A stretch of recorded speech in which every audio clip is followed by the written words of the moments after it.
One the will know. players. I mean, hi. Yeah, I know, right? I mean, when you have that much peanut butter, I mean, you just what else are you going to do with it? I mean, it's not my fault that they've got an allergy.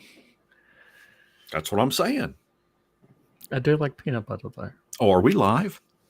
Oh shit! Again, Oh, Service. is that what that means? Fucking hell. Right. Hello, everyone. Welcome to Talkin Drek. The topic of today is whatever Seraphis decides that it's going to be. Pizza. Oh, for fuck's sake. So Pizza the Hut is going to be played by Peter DeLuise in the upcoming movie, apparently. Really? Yeah, the oldest son. See, I'm wanting to really try to. Yeah, I want to avoid as many spoilers as I can, but I have so many questions. Like, who's going to play Bartholomew?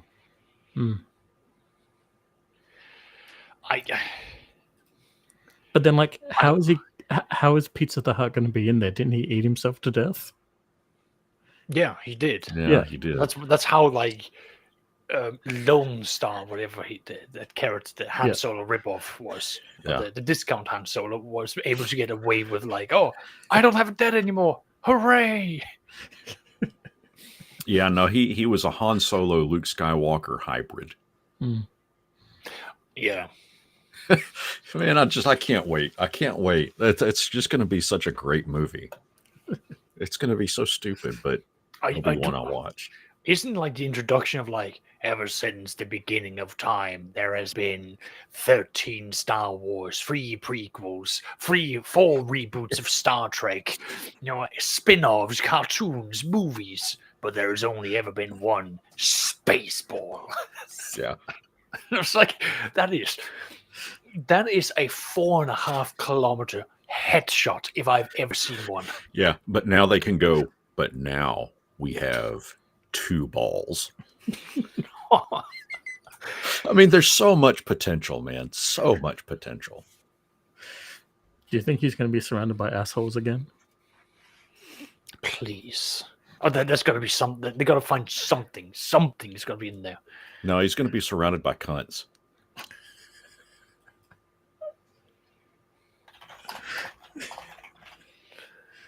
Come on, Seraphis. You missed that one. Yeah. I mean, we're 2 minutes in. Yeah. Yeah, no, that's well spotted, yeah.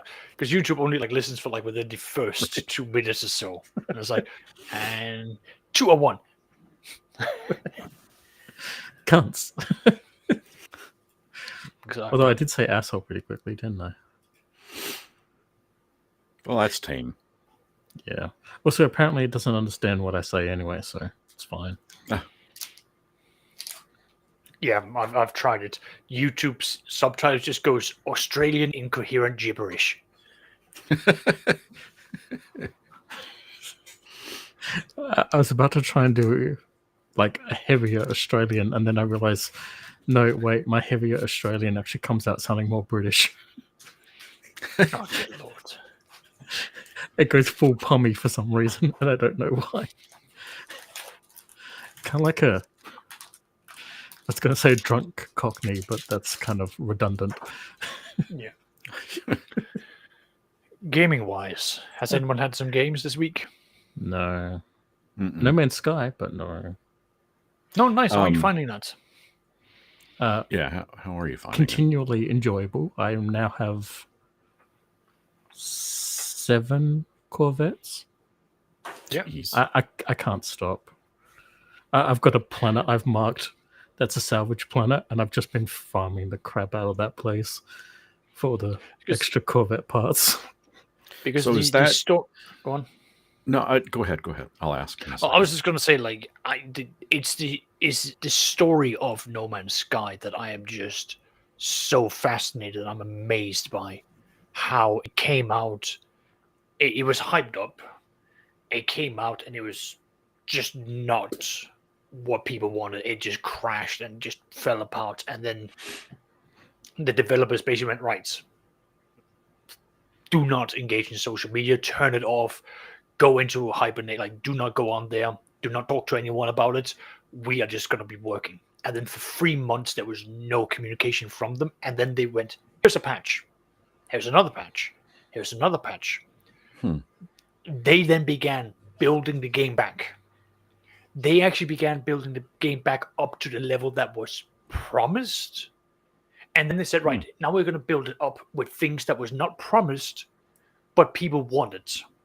And now they're going into, here's what people wanted, or here's what people thought we promised that we didn't promise, but we're going to give it to you anyway. Every single expansion has been free. It has been big upgrades. It has stabilized, expanded, increased, and enhanced the gameplay to the point of where the game isn't just what was promised, it is beyond what was promised. It has regrown and revitalized what it was to the point of where the fans actually turned around and said, this is true development. These are people who genuinely care for their game. They never charged us an extra penny for it. They never bitched and moaned back to us that we had wrong expectations.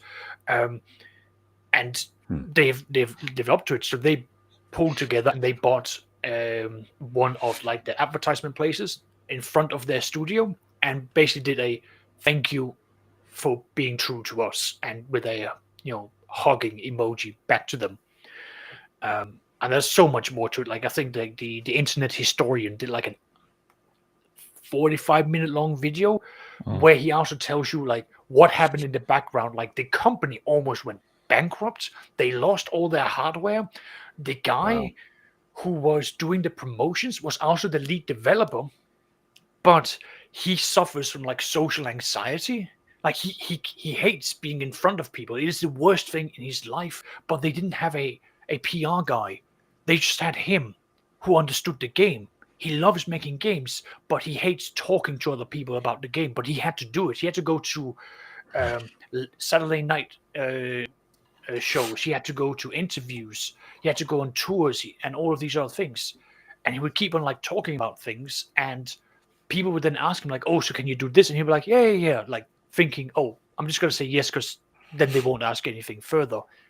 Not knowing that he then made a promise like, yeah, we're going to be able to do this. We're going to be able to do that. And yeah. Sorry, go on, Seraphis. Did you forget what you wanted to say? Sorry. Oh, I will say, sorry, that's slightly off what I initially was going to respond to, but I will say and fully admit, I never got the game pre-order on release, whatever, because I smelled a non-promised game coming from those pictures and those hype and all that stuff. But 4 or 5 years ago, I got the game. And I think it was around when they introduced the Exocrafts.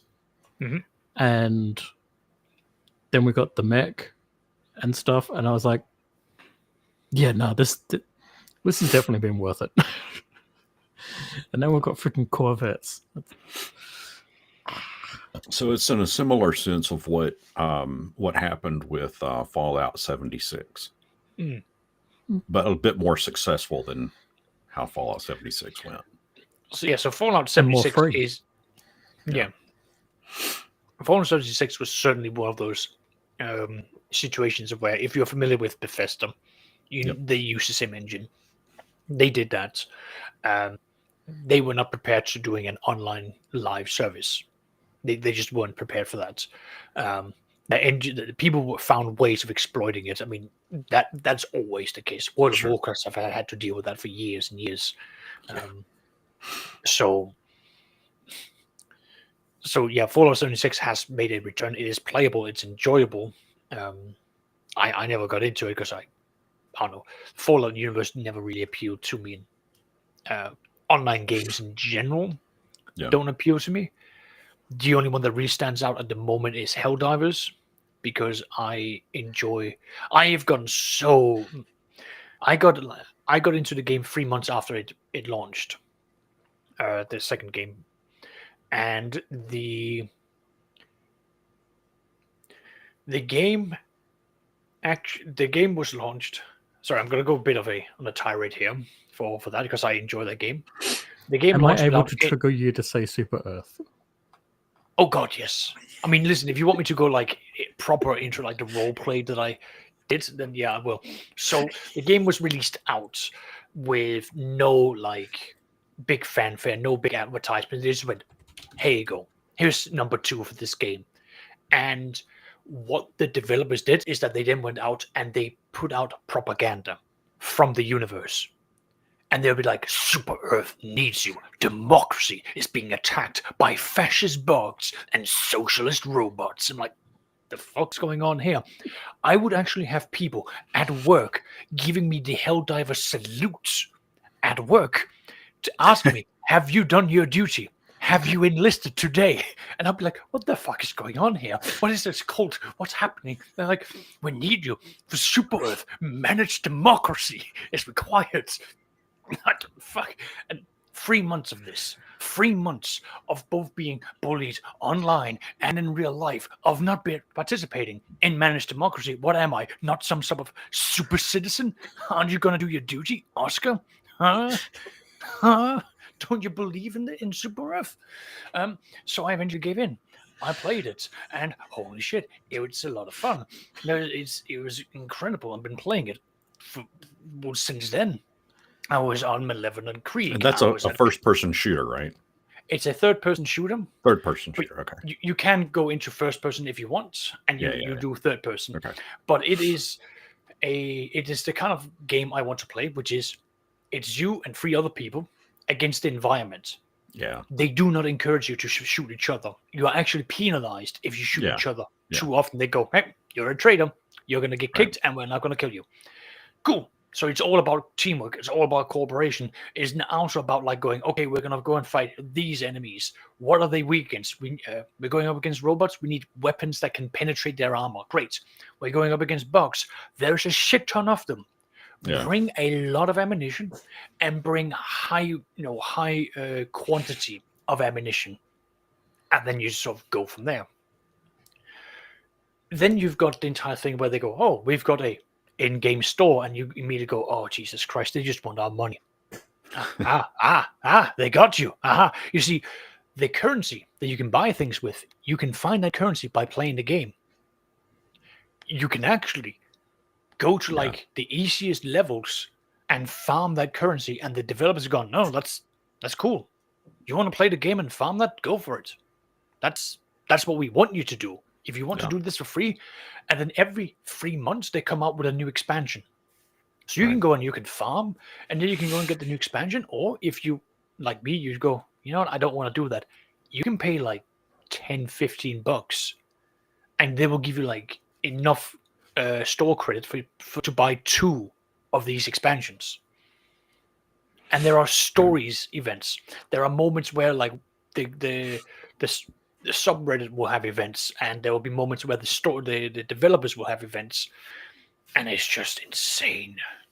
Like, it's just crazy how it's been developed up, and how I've been a part of playing an online game where you think, oh, there's no story there. I was like, well, there has been a story. There's been a really intense story, and it's only continuing. And you've been doing your duty for Super Earth. I have been doing my duty for Super Earth. Okay, but it's also because I find that there's not a lot of video games that are captivating me. Right. But I'm also finding that there's not a lot of role-playing games that are coming out that are captivating me. That's pretty fair. And yeah, most of my groups have also sort of gone like, we don't want to do D&D, dungeon diving, or anything like that. We want to do something else. So it's like, oh, we want to do Shadowrun or Cyberpunk, and we want to go and like fight capitalism, or like do things like that. Or we want to do fantasy, but we want to do domain play. Or like myself, we want to do 40k, but we don't want to be plebs. We want to be rich people that's got a big ship and big guns. Where my autistic side can go, I can actually calculate the velocity of how quickly your bullets fly from your ship. and then find out whether or not it's a good idea to orbitally bombard a planet.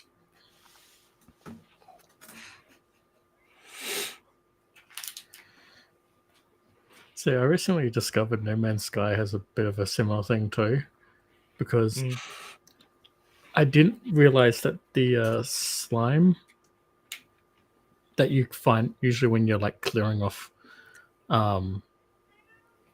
the corruptive stuff on planets and stuff, you can put that in the refiner, like your basic refiner, and it will turn it into another type, and then it will turn it into another type, and then it will turn it into another type, and then it turns it into nanites. One of the 3 currencies. And it's like, I've been getting rid of this shit. I did not know that. And is No Man's Sky, is that a multiplayer or a single? It can be both. It's both. Yeah. Okay. Yeah. I mean, I'm Can you currently... Can you be a true space pirate and steal other people's stuff and ships? You can shenanigan inside the anomaly, but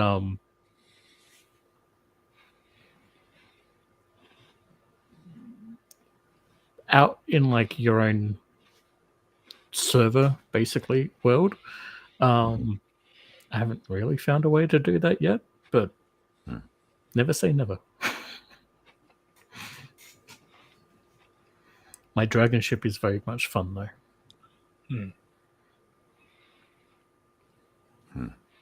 See what other games have I got going on.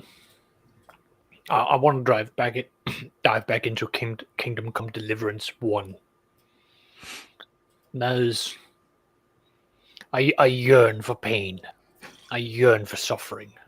Oh, then you need to play Elden Ring. No. I've tried all of the... Too much pain, too much suffering? No, that's just like, listen. If I want to do that, I'm just going to find the Rubik's Cube and then submit myself to Pinhead and any other funky shit that him and his auditors have got going on. Although, that being said, would you like to be interested in a game called Amanda the Adventurer? Amanda the Adventurer. Amanda the Adventurer. It's just a nice, wholesome game, I swear. In fact, we should play it for Halloween.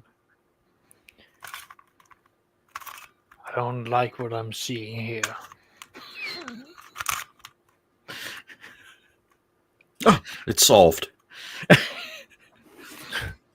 God and damn look it. at that, I came. Oh, wait, no, it's not solved. Well, I will tell you this. I have no worries at all that Pinhead will show up because I cannot solve this. Oh, wait. Oh, I just did. At least one side.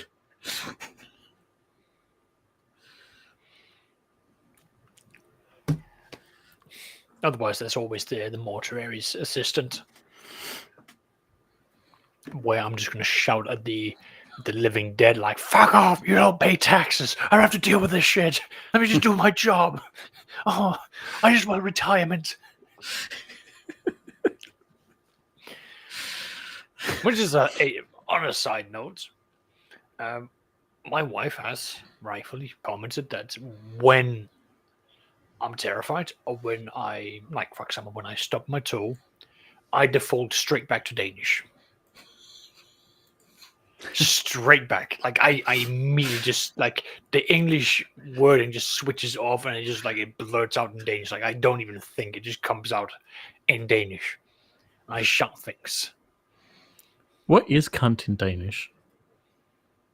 So we don't have a direct translation for that. Like, I might call someone a luder, which is sort of like cunt / whore.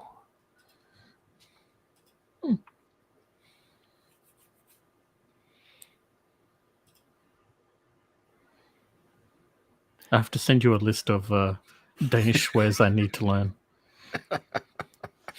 That's one of the ones I'm lacking on. I can swear in most other languages. I mean, isn't that like the important thing when you learn a new language? What are the swear words? How can I get a beer? How can I get late? Where's the bathroom? Just look for either the man-woman sign and the WC. Or a tree? Oh, a tree, yeah. But where are the trees here, though? Oh, you got to be careful in Australia. Like, oh, yeah, look, it's no, just a I'm tree. not. No, that's not a tree. It's a mimic. Australia as a continent is just one giant mimic. It's just like, hello, would you like to know what the underdog's like, but up top? I mean, I'm fully convinced that the trees that were in Wizard of Oz that threw the apples. I'm fully convinced that those trees were all from Australia. I wouldn't be surprised. I mean, trees in Australia like throw things at people, right? You talking about willow trees? Any tree. Yeah, pretty sure you're thinking of the Widowmakers, who will randomly just let one of their branches atrophy. Yeah, we have those here too. Yeah, and they'll fall down, smash a car window in, whatever, kill a person. Yeah. Yep. See, why do we need guns and stuff in this country? The country itself is trying to kill us. I mean, really. I mean, you don't even have, there's certain areas of your place where there isn't even an ozone layer. Like, the sun is literally killing you. That's the entire country, dude. Okay. My point, yeah, I've been to Australia once. And I just remember, like, oh, we're going to go to the beach. And I was like, you've got sunscreen, right? You're a very pasty person. You do not want to go here without sunscreen. Yeah. I was like, okay, I suppose I'm going to apply a lot more then. Yeah, I've been using SPF 50 since my whole life up until SPF 100 came out, and then I started using that. I am still covered in freckles because I've been sunburnt that many times. Jesus. That's how little the ozone layer works here.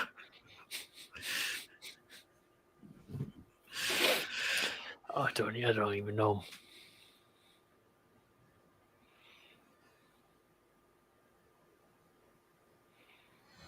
Well, yeah.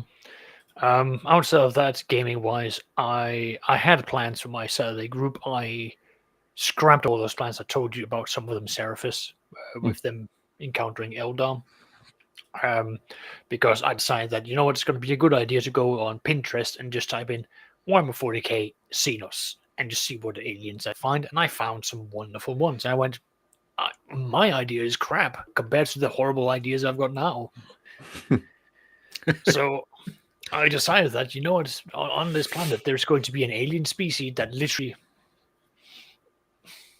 is like a, oh God, what's it called? A parasite, a social parasite, where it comes in and goes like, ooh, humans, lovely.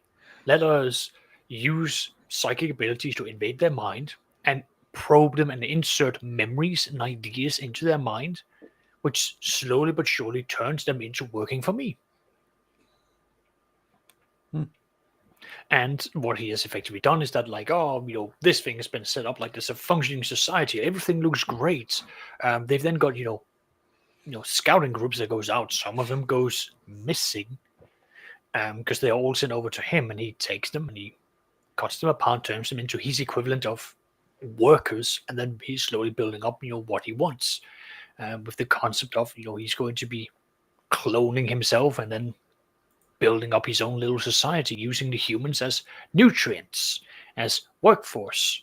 But he needs them to build up. Now that the players have arrived, he's like, ooh, functioning ships right at my doorsteps.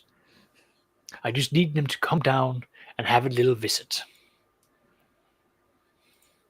Because all the humans have been working on rebuilding the ships that they have, and that's been their entire purpose. It's like, build towards the ship. There's nothing else. And it's been alluded to the players when they were engaging with them. It's like the entire purpose is building up these ships.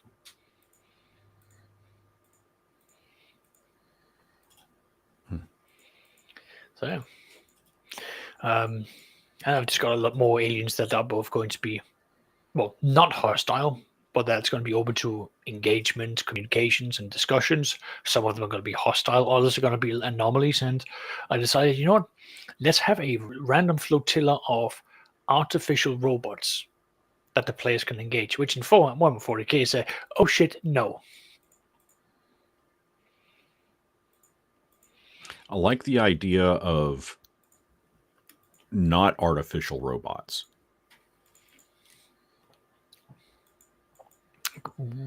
Elaborate on that? Well, I mean, if you have artificial robots, that denotes that you've got the opposite of that. So what would the opposite of that be? Well, wouldn't that just be mechanical robots that's following their programs? Oh, so you mean like AI robots? Yeah, like they've got their own full consciousness, their own logic. They literally can engage. Like data. Yeah, exactly. Yeah, like I got you. So you've got so you have a flotilla of them literally going like, oh, we broke away. We've done this, and this, and the players are gonna be like, that's no, because the problem is in Warhammer, once you discover or create artificial intelligence, it is a matter of time before they come to the conclusion that humans are a problem, because humans generate chaos, the psychic power of the warp and so on. And in order to stop chaos from existing, humanity needs to stop existing. Just normal everyday stuff. Right. Yeah.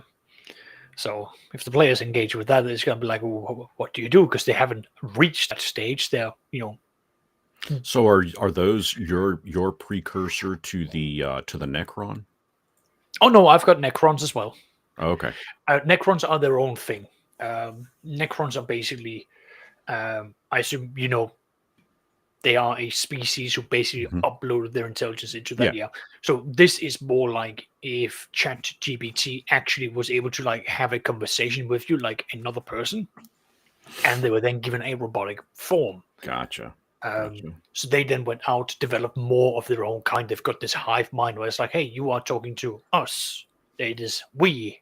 It is always those. So it's like a single collective, but it hasn't engaged with humanity enough to understand the concept of the warp. But once it does, it's going to start going like, well, how does the warp work? And once it learns how it works, it's going to be like, so the problem with the warp is humans. And you can only control or stop the warp by eliminating humans. Well, now it's an impasse. Like, what does it weigh up? Like, if we remove humans, that will be a greater good. Like, the net good will be very, very well. But depending on how the players engage with them, like, they might be like, well, these are my allies. These are our allies. They have cooperated. They have shown us mercy when they didn't need to. Right. How do I then weigh this out? So they're Borg with a conscious. Yeah, effectively. If I understand the Borg, not human. Yeah, like they're straight up like just tin cans with like cameras and such, like walking around with arms and what have you. So they're not like humans. They're straight up like just a robot, like iRobot or anything like that. But they haven't come. Well, question: Cybermen, wouldn't that be like cyborgs, like half humans, half robots? Well, yeah, I guess they were. I guess Cybermen were, yeah. Yeah, because they still had fleshy brain. Yeah. Yeah. So these ones are like 100% metal. I gotcha. Gotcha. So that's what I'm going with these ones. Which, that's. It's a Terminator that don't. Terminators with a conscious. Yeah, exactly. Or morality. They've got morality. They understand the concept of good, right, and wrong. Yeah. They have, they've had to engage in conflict because. So are you gonna throw one at your players that has figured out how to put living flesh on top of their metallic bodies and is not aware that it's actually one of them?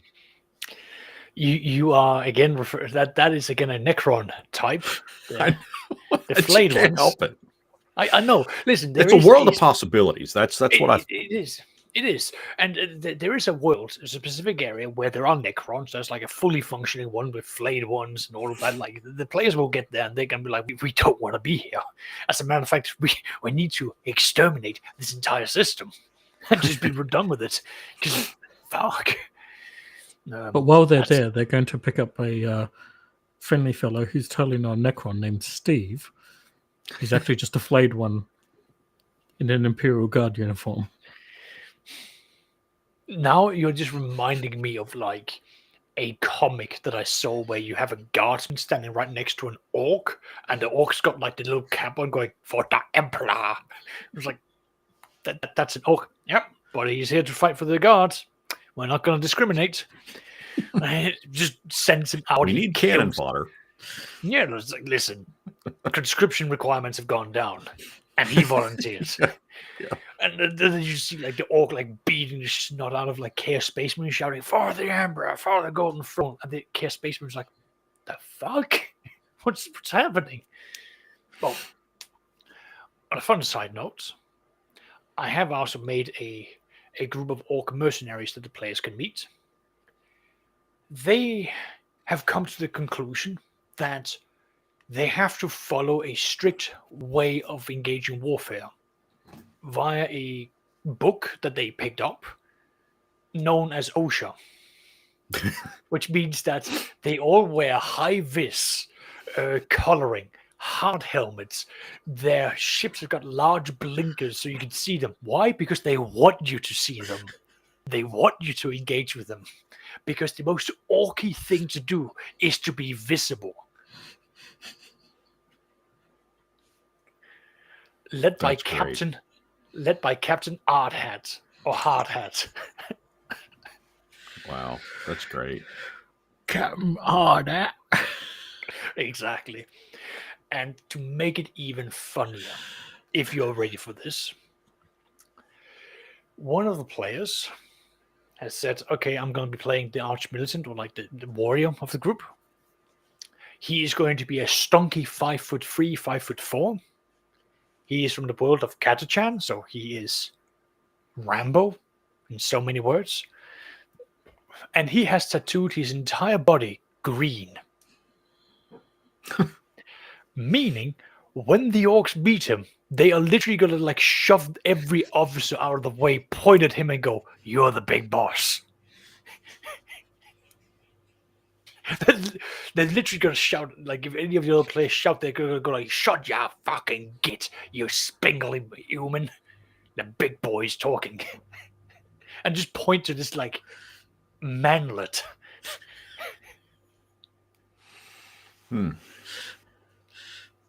Is he also going to have the Katakan knife as well? Visible one? Yeah, no, he's got that, and all orcs know that if you've got that knife, you've killed the Catachan, and then you're a very hard one. Again, it's just gonna be hilarious. So it's been years since, and I realize you're talking about the 40K, the role playing game. Yeah. It has been years since I've played the miniatures 40K game. Yep. But one of my favorites to play was Necromunda. Just because it was a shorter game, didn't last for like 9 hours. Is that still like a thing that's out there still, or has that kind of died by the wayside? It's still there. It's still very popular. They re-released it quite a few years ago now in a new variation. You can still get models for them, and it's still like a game that's out there. Because of the success of Necromunda, they have actually changed the newer versions of the wargaming to make it, rather than having big armies, you now have got smaller armies, and it's quicker. Okay. It's a lot like, rather than a full game being 4 to 6 hours long, it's now 2 to 3 hours long. Okay. So they've shortened everything down. Yeah, Necromunda was a lot of fun. I had, I don't know, 2 or 3 different gangs that I would play. But But it got to be too much because, I mean, I had lots of different terrain and I was just spending so much time painting, making terrain. I miss it, but don't at the same time, if that makes sense. No, it does. Like I miss putting the miniatures together. I miss painting them. I miss playing them, but I do not miss having 3 months worth of wages disappear. Yep. Pretty much. And only 3 months? I'd have to sell a child. Yeah. So, yeah. Well, and then on top of that, having to move into a larger house just to accommodate one single army that you have. So I was playing fantasy for the longest periods, and I had did that, yeah, I had a 6,000 point army for my empire. Absolutely loved it. Massive blocks of humans just marching forward, gloriously to watch as they were all killed because I was shit. But it was fun.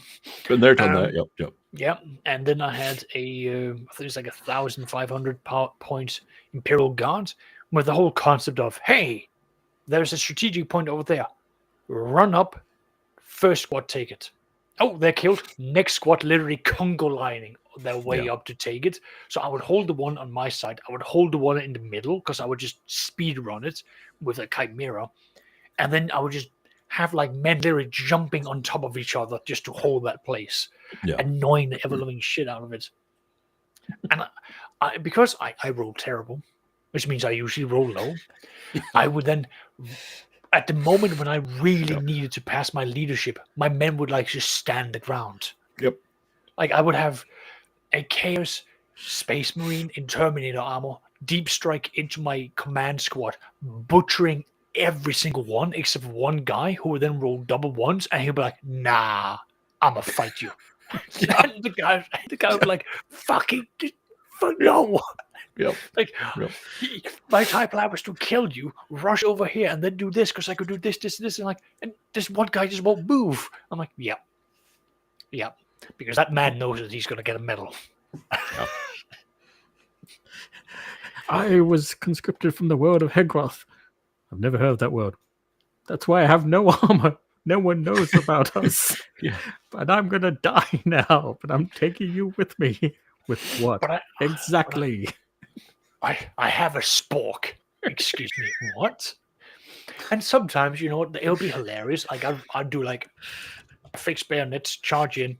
Everyone's butchered. One guy doesn't attack, and the enemy fails the 2 saving throws he's meant to have, which means one out of the 15 men who ran up there, 9 of them were killed, another 4 of them were maimed, and then the one guy gets up there with a fucking spoon and stabs it into the eye of the Chaos Space Marine, scoops out his eyes and burrows it into his brain, and everyone's like, how?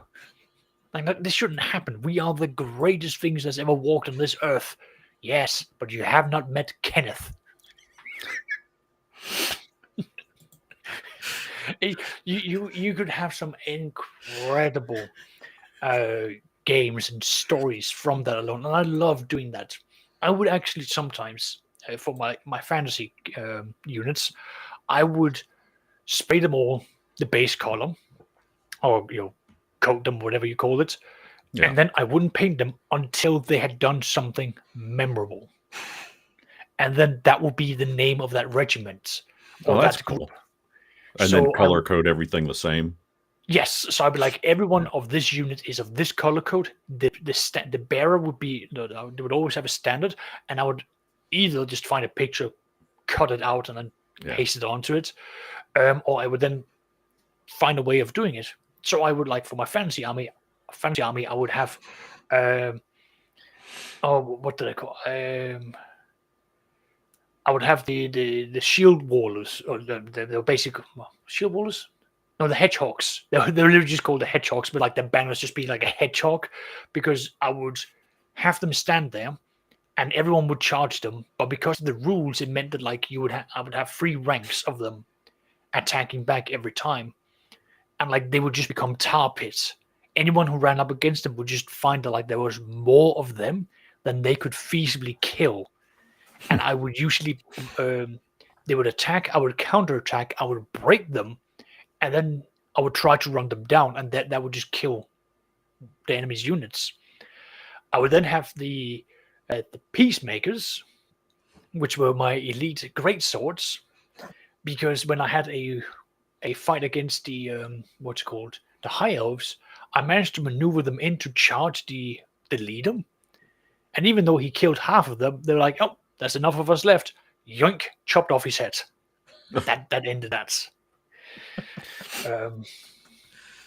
Did you guys ever get into either one of you ever get into Battlefleet Gothic? No, I did not. Yeah, we played that one for a little bit, and then what was the one where it was 40K, and for the life of me, I've been trying to remember it. It was a Warhammer 40K spin-off, maybe called like Epic, but it was basically like where you had the larger tanks and all that stuff, but where you would have like 20 tanks. And I mean, your army points were like tens of thousands. Yeah, tens of thousands instead of that's just, epic. That is epic. Okay, that was called epic. Yeah. Yeah. So that's basically where, because there are different ways they went about it. So you had epic, where the miniatures were significantly smaller. Yeah. And then you could field more of them, and you'll be like, okay, you're now playing a humongous game. Yeah. And then you would have in the normal game what's referred to as Apocalypse, which is where you could then have things like Titans, Bane Blades. Like you would have so many points that you would straight up field ridiculous combinations that you would never see before. Which we played that one too, and that I had a lot of fun playing that one, but yeah, I don't know. Tyranids, that was one of my armies. Necrons was another one, and then in fantasy, Undead. Wait, which flavor of Undead? God, because you've got the Tombkins, and then you've got the vampires. It would probably have been vampires. Yeah. I mean, last time I played was in the 90s, late 90s. So there's so much of it I don't remember, and I got rid of all my stuff, all my Warhammer stuff. I'll probably, my last game was probably early 2010s, 2012, thereabouts. Like that's kind of like with me and Magic the Gathering. You know, I mean, the last time I played that was 2001, 2002. So I like the concept of Magic the Gathering. Yeah. But I would not buy. If I were to get into it, I would not buy the real Magic the Gathering cards. I would go to like the fake Chinese ones where you can get like humongous collection, so I can sit there and make like the decks that I want. Because I learned like some people take it way too serious. Oh yeah. And I don't want to get into that. Yeah. Well, and it's a lot of money these days. I mean, I'm a grown ass adult. I have insurance. I have auto payments. I have a house payment. I have to buy food. Yeah. Yeah. In Australia, I can't afford any of that stuff. Yeah, not easy, man. You get ripped off on like your shipping alone. Okay, so drastically shifting topics here. Yep. Well, not drastically. So, Seraphis, you've been keeping up with the latest Cypher Kickstarter, right? Can you catch me up to speed? Like, I just saw an email they put out. I guess it was Friday.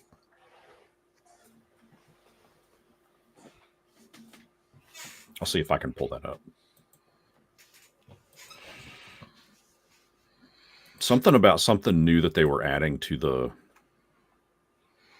Oh, the Perdition Adventure? Yeah, I think that was it. Yeah, so they reached because rather than do like monetary stretch goals, they do backer stretch goals. So once they got to 3,000, next one is 3,500, 4,000 backers, 4,500, etc. So 3,000 or 3,500 was that along with the new edition, Yeah, that's it.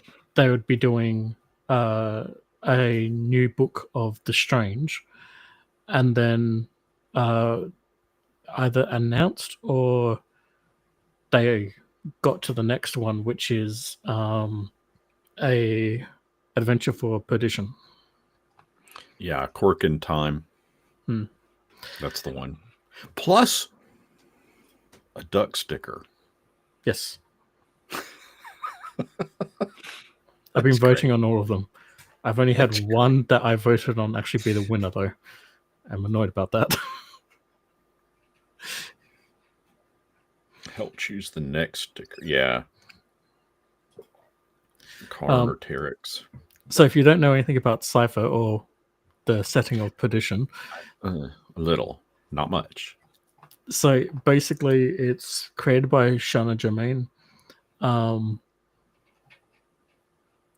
Short of it is, in the future, a bunch of research and scientists and types built a time machine, went back to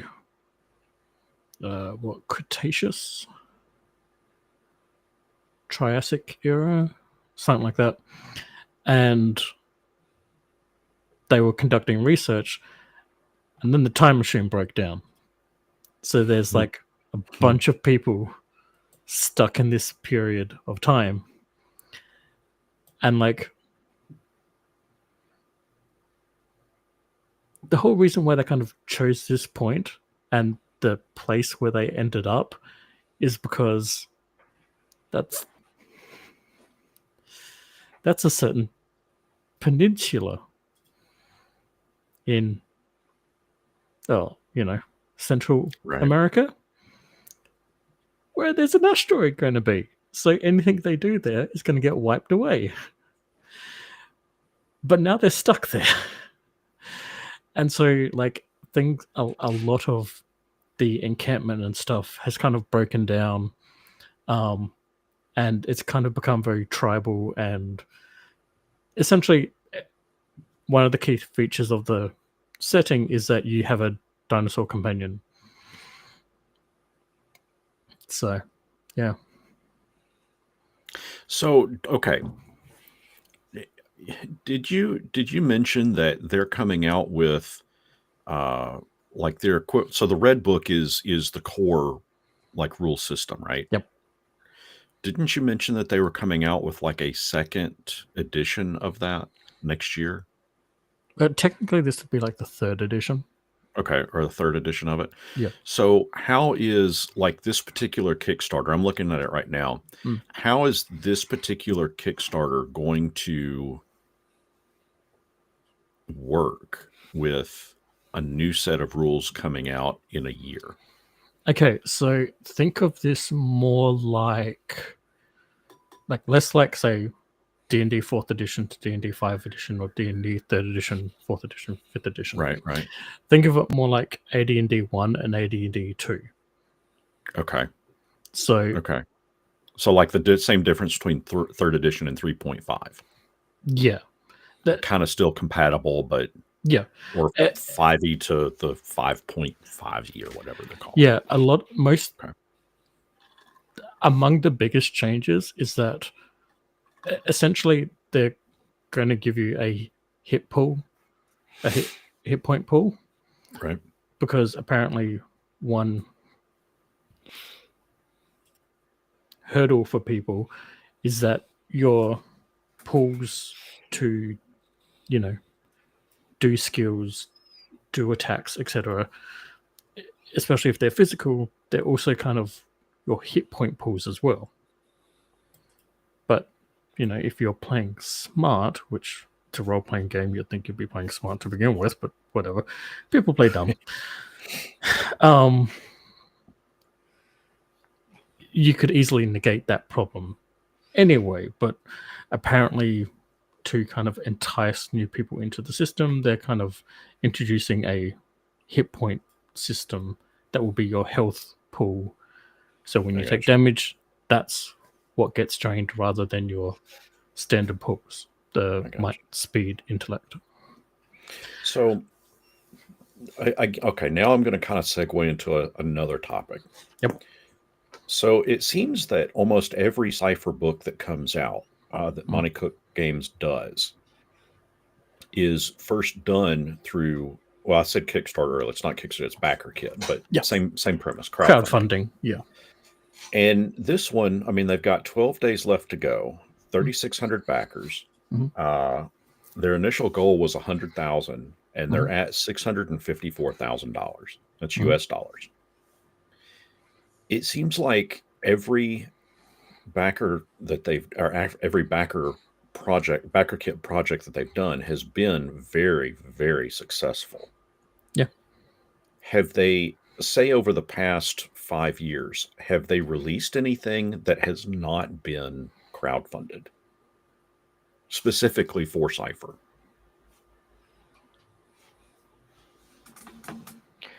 Possibly some supplements, but most of the core stuff is okay. Well, So at what point? Go on. Well, I was going to say, so at what point do you see Wizards of the Coast trying to mimic this same formula by going out there to backer kit or Kickstarter to crowdfund a book? Oh, I'm surprised they haven't. I'm surprised they haven't too, but that's what I'm asking is like, what just ruminate a minute. Like what would you think? Why do you think they haven't gone down that road? Because they have avenues to have distributors. Well, I would also say because if you start doing things like that, you are also beholden to the people who are backing you. If you are controlling the production yourself, you're the one who are dictating like what the product is, because you're not beholden to what you put out on a Kickstarter, on a backer kit. And that's just where my mind is going on this, because if I'm making a product that I want to have control over, which let's be real, the D&D product is an IP you do want to control, because there's more to it than just the role-playing game. So yeah, it means well, that, but I mean, they're still going to be in control of the product and the content. Well, in a content, yes, but and I'm not talking like third-party person doing this. I'm talking like Wizards of the Coast specifically. Yeah. I mean, they're going to have total control over the product they put on Kickstarter. So, yes, I see where you're coming from, but I don't think I entirely agree. Primarily because once you start factoring in the elements of like a backer, it's almost like a stock investor. They now have an invested interest to have their voice heard. Wizards of the Coast also has to then deal with their own investors into their company, and those are the ones that they want to currently. Those are the voices that they probably prioritize above everything else. That's just how I'm reading into it. Yeah. Okay. So okay. Yeah. No, I get it. Yeah, because Monte Cook is that's not a publicly traded company, is it? No. Not that I know of. Okay. Yeah, that would probably create too much complication if they were to do something like if Wizards of the Coast were to do something like that. Yeah, that's just how I'm reading into it. At least that's good. Yeah. That's why I was asking the question, because that's a thought that it never crossed my mind. But you bringing that up, that makes perfect sense. Well, yeah, like that's just how I would imagine that they would be running the business at the very least, because they are publicly traded, as we said. Yeah.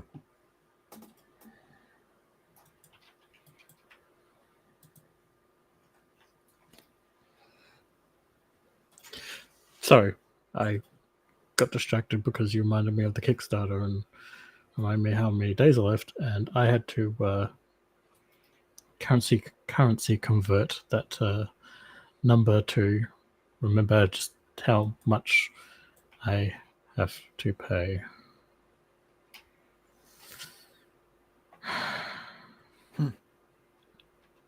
I mean, Service, you've always hated money. You basically want to give it away. I'm not that much of a socialist. We can convert you. Come and live in our commune.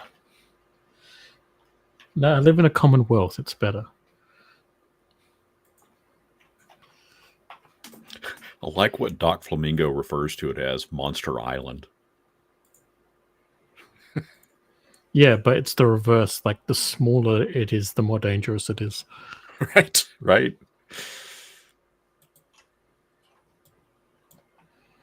Like, quite honestly, I am really surprised that... Because I grew up with the nursery rhyme here, but the song, basically, of the redback on the dunny seat, right?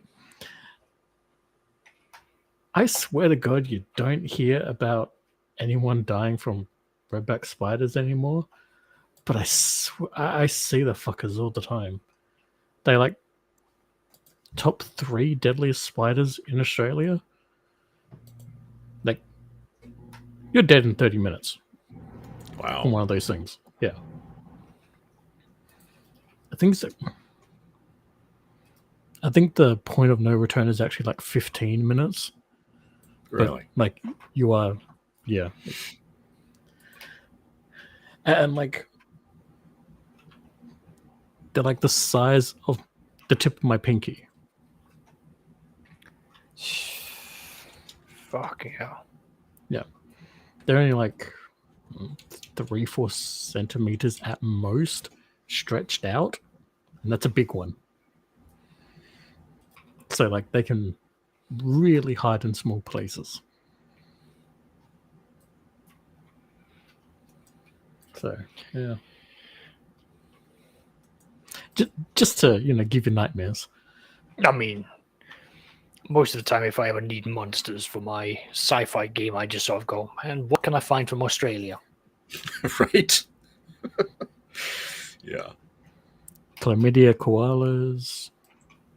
Oh, God, yeah. I remember when you were telling me that, I was like, Jesus Christ, never considered that. Yeah. The platypus, which is actually older genealogically than a duck and is also venomous. Again, things I didn't ever suspect hearing. And a mammal and lays eggs. And aquatic. Like, Australia is where, like, evolution said fuck it, really. Yeah, like I'm just hearing like, you know what? Let's just take all the rules we thought we knew and just go no. Right. Like, let's say 350 kilos of pure muscle and it hops around. But it's got velociraptor claws. But it's furry. So it's a kangaroo. Yes. Like, I love the fact that, like, you look at the old explorers and you look at, like, what they would come back with from, Africa. The English explorers coming back from Africa, make up the wildest shit. And then eventually everyone caught on. And then, like, they come to Australia and they report back. And people are just like, nah, that's not a real thing. Did you know just how, relatively speaking, recently it was that people in England recognized that the platypus wasn't another made-up creature? No, I Wait, had no what? idea. Yeah. I've known about the platypus since like 2-3 years old. Yeah. But in relatively speaking, since the country, the continent was discovered and everything, right? It was over 100 years until people in England and subsequently the rest of the world finally started believing that, yes, the platypus is real. Someone didn't just taxidermy things together. Okay, I see what you're saying. Yeah. I gotcha. Huh.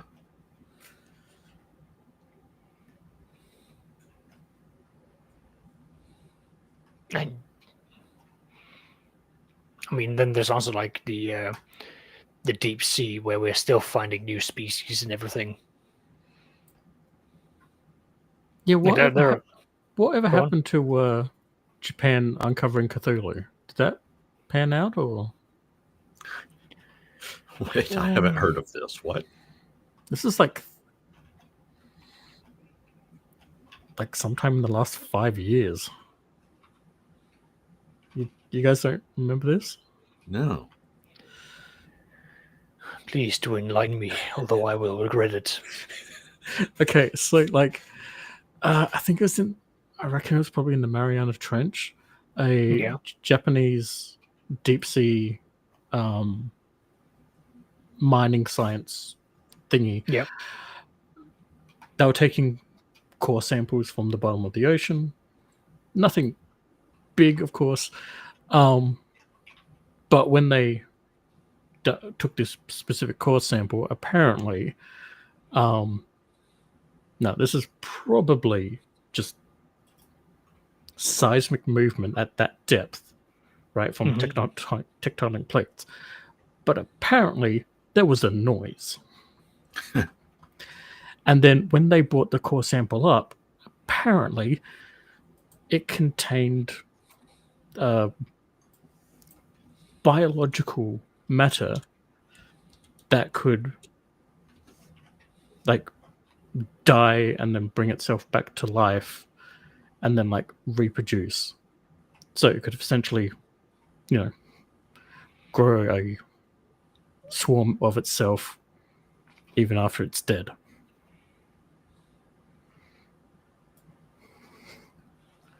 Kind of like this immortal enzyme goop. So venom.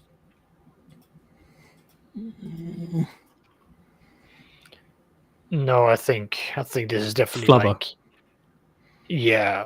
Oh god. But very Cthulhu if you think about, that original Cthulhu story. Yeah. That was Call of Cthulhu, wasn't it? Yeah, I think that was. But with Angel and everything. Yeah. But yeah, so that was rather interesting. But I have no idea what happened about that afterwards. So Maybe it's okay for you to just let it go. Maybe it's been fine. scrubbed. But I want to hear the dreams of a dead god. Why won't you let me hear the dreams of a dead god, Saxius? Listen, you can do what you want. I don't want to be a part of it. And because I'm now here live on the internet, that means I'm associated with you. So I must say, for anyone watching M5, I am not affiliated with this lunatic. God, your smile is disturbing.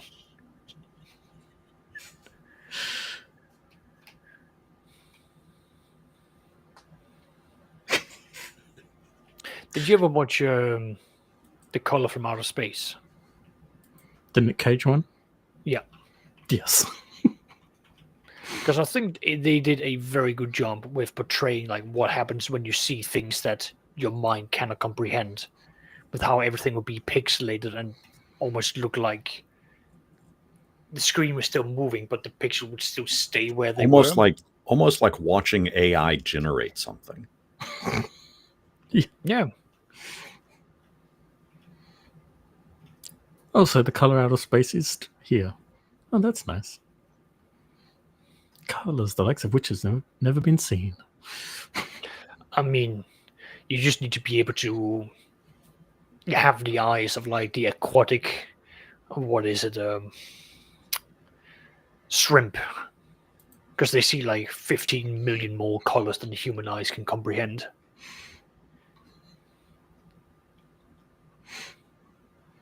I mean, we call them prawns, but yeah. Yeah, sure, that. you know what I mean. Yeah. You. Yeah. That's a lot of fun. Sure. But wouldn't you love to have little stalky eyes that see, 15 million colors? I just don't see the point of what you're meant to achieve with that. Predators. You could see predators. What about all the ghosts that people claim that are about? You'd definitely be able to see the ghosts. Yeah. I didn't know. Imagine the reality TV shows you could be in. We saw the ghost over there. There's no ghost over there. It's right here. It's been next to you this whole time. Can't you see it? I mean, one, you're looking here, but your eyes like over this way. Yeah, like the chameleons, just like two different lazy eyes. It's like, Yeah. Oh my god, could you imagine the chameleon with lazy eye? it is actually looking at you. It's like you're having a full like eye contact. It's like, Lenny, what's wrong? It's like, what do you mean? You're looking at me. Yeah, what's wrong with that? You never look at me when we talk. It's like, I've learned I've got some lazy eyes. Like, I don't know why I called him Lenny.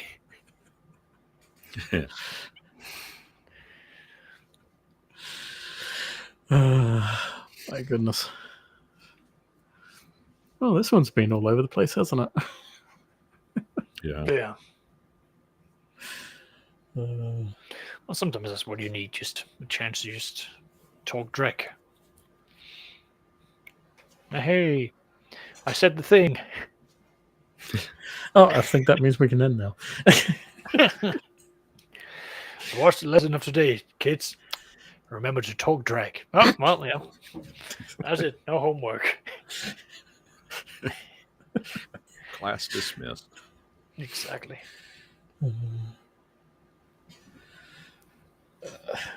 So you got any games coming up, or? Yes, I've got a game tonight.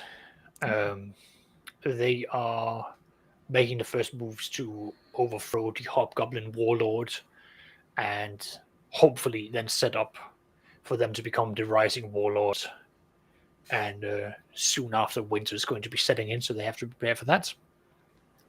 And then next Saturday, I've got my 40k game where they have to then... they've caught on that there's something wrong with the people. They just need to go and figure out what is wrong. And then they may or may not discover that there is this alien creature that's manipulating the minds of the people. At least the leadership. Damn Greys.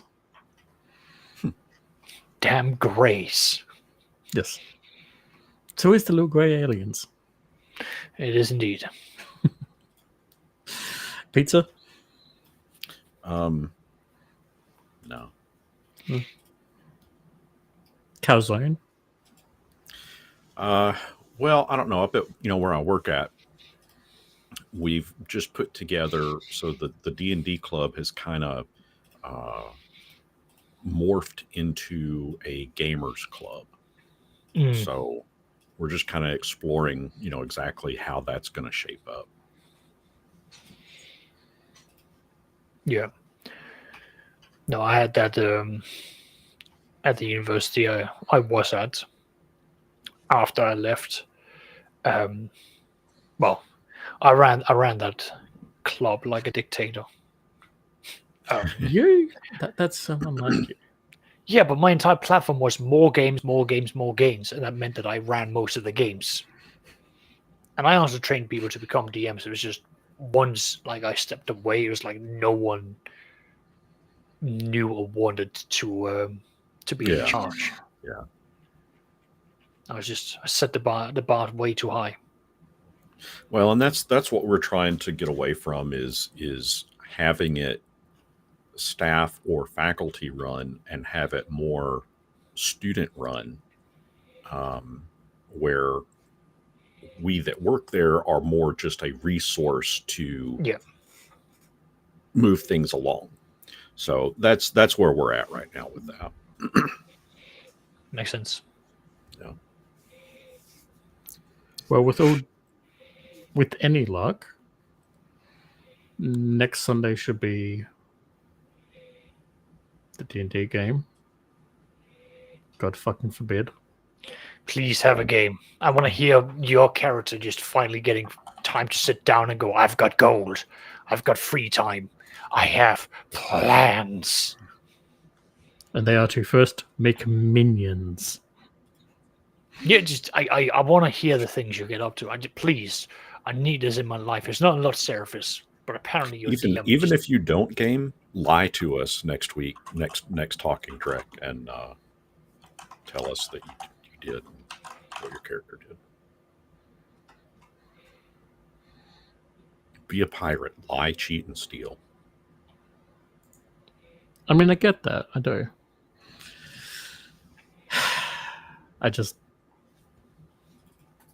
If I don't go in with a plan, I'm going to sound like I'm making it up. So I'll have to try and think of a plan before next session, especially if we don't play. Yeah.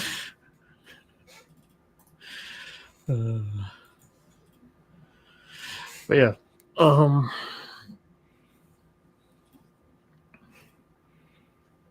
otherwise I'm probably going to be playing more No Man's Sky because I started this new playthrough, and so I need to build up all my bases, and all my base belong to us.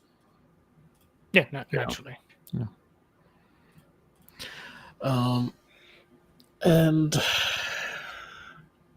I don't know, try and write up some scripts for some more videos. That would be nice. I've got the new D&D starter set. I'm trying like hell to figure out how I'm going to actually film it.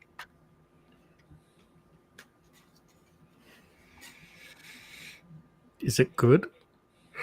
I haven't even opened it yet. Okay. I haven't even opened it yet because that's what I'm trying to figure out. Like, I've got a decent intro figured out, and I want to show what's in the box. Now, I will say this sucker weighs at least 6-7 pounds. I mean, it's got some heft to it.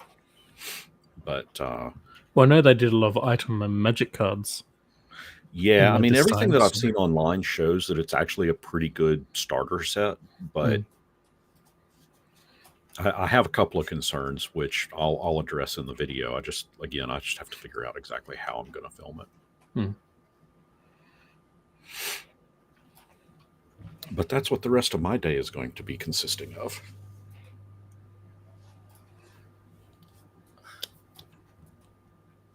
No, that's fair enough.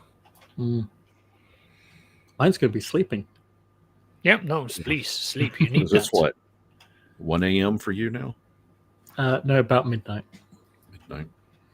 Technically 11:55 or 23:55. That's what my clock does. Yeah, I run on 24-hour time. Yeah, with maybe 4.5 hours of sleep. Right. And yeah, at my last doctor's appointment, everything but my cholesterol was perfectly fine. Is that beeping on one of y'all's, or is that me? Oh, it wasn't me, at least this time. Doesn't seem to be me. What kind of beeping? That's loud. I don't know. I just heard something beep. Yeah. It was me. Oh, okay. Okay.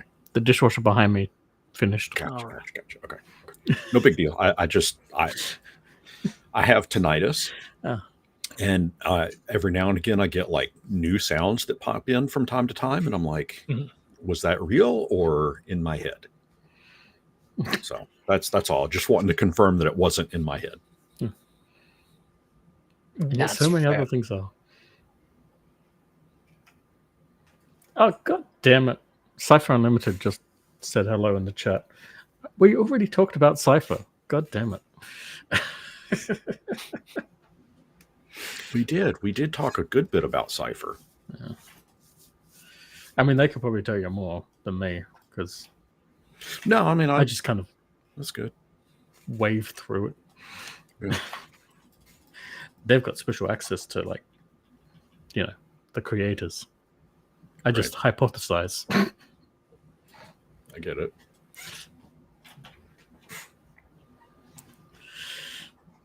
So who wants to talk about that dude that got killed? Oh God.